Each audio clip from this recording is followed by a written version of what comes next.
Recording studio मिठाई चौक मधेपुरा।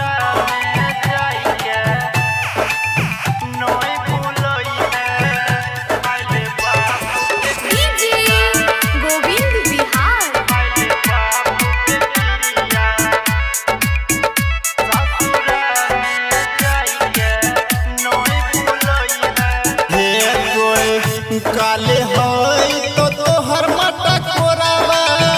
घोड़ा चढ़िए तो तोहर परवा के खइबो जहरिया हे गोए काले है तो तोहर मटा कोरावा घोड़ा चढ़िए तो तोहर परवा के खइबो जहरिया ससुर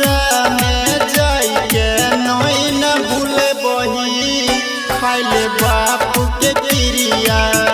ससुर में जाई के नहीं भूलोई है खाइले बाप के क्रिया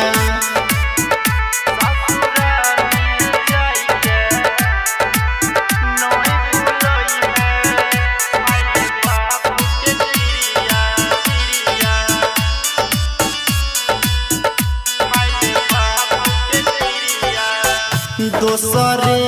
के बना जभी कनिया लेने जाई है हमरो लोकनिया के कोइरले फिकिरिया आहे कोई दोसरे के बना जभी कनिया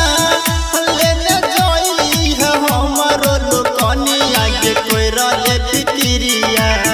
ससुरा में जाई के खाइले बाप के क्रिया ससुर में जाई के नहीं भूलोई है खाइले बाप के क्रिया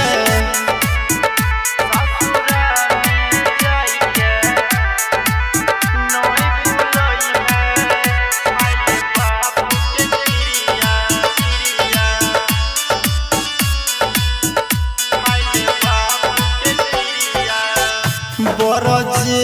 सरंगिला राहुल है तो जान मिलल दे बाहुल देने जो खबरिया आहे कोई बरजे सरंगिला राहुल है तो जान मिलल दे बाहुल देने जो खबरिया ससुर में जाई के खाइले बाप